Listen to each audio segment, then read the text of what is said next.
I was first introduced to Dr. Jill Bolte Taylor's story in O Magazine back in 2002, and I was fascinated by the fact that this woman who'd had a stroke and remained conscious to be able to talk about it.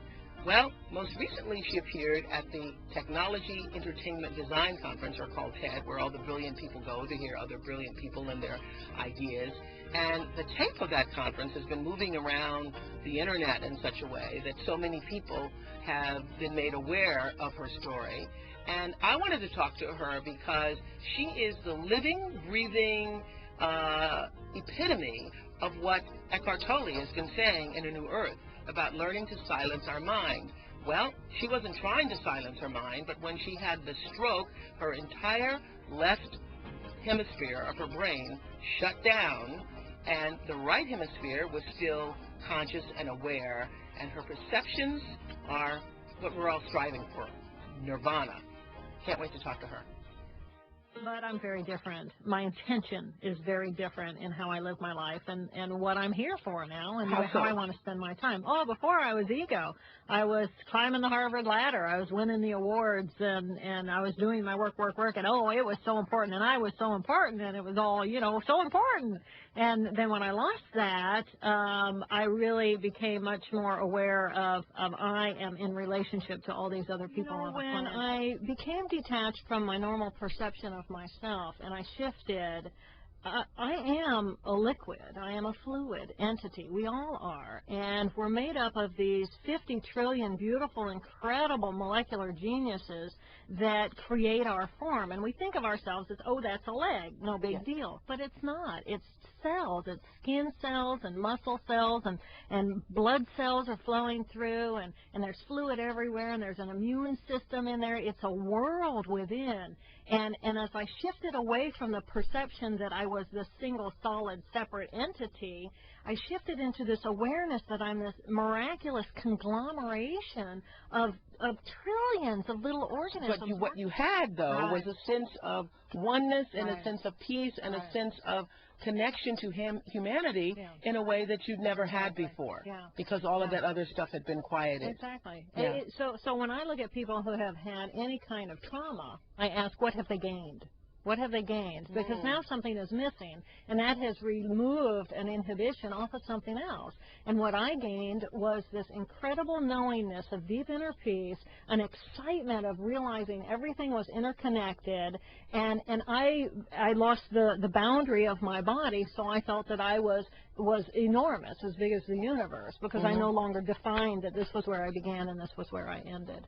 Now, was what you're perceiving true, or is that because of the perception of the right brain without the left? That was, well, I mean, that's the question. That's the question. That's the question. I mean, the ultimate goal in order to be a functional human being is to have a balanced brain. Be able to do both. Be able to call on the skills of each of them. Right. And if we can live our lives in the real world, recognizing that we are at one with all that is, and that we are brothers and sisters on this planet because we're sharing all the same atoms and molecules, right, then I have compassion for you because you're part of me. One of the things you say when you're telling us in the beginning of the book about the simple science of what happened to you in your brain, you say, as members of the same human species, you and I share all but 1/100% of identical genetic sequences.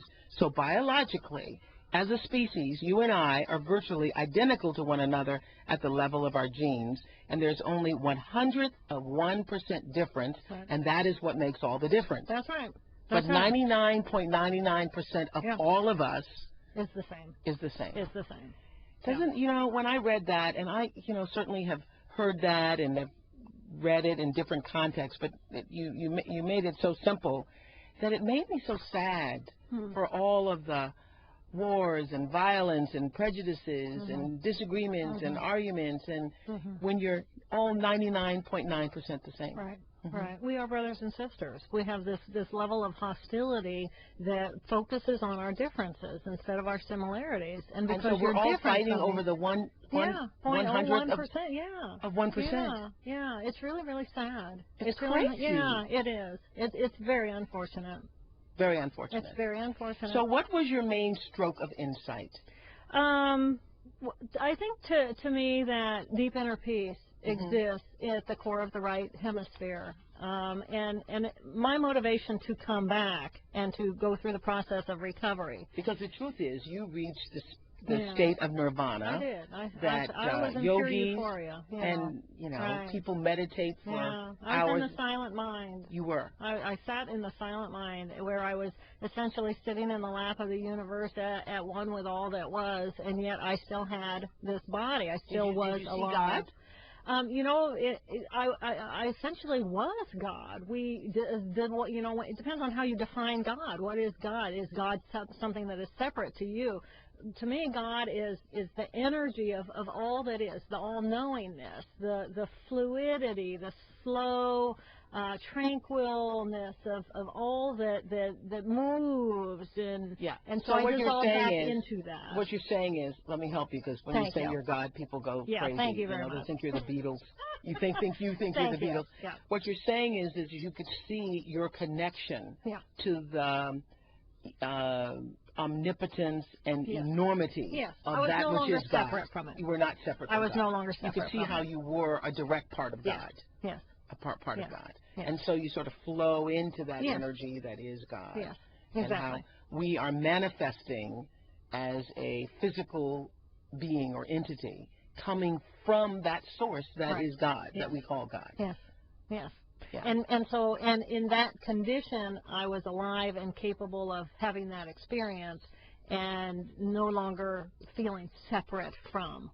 One of the things I love that you said at the end of the chapter on the day of the stroke, I wondered how I could have spent so many years in this body, in this form of life, and never really understood that I was just visiting here.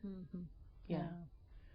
And I think that for me and for those of you who are listening or part of this, that's one of the great lessons that we can get from you is, not to have to experience the stroke, but to hear what your vision and your insight from this experience has allowed you to know.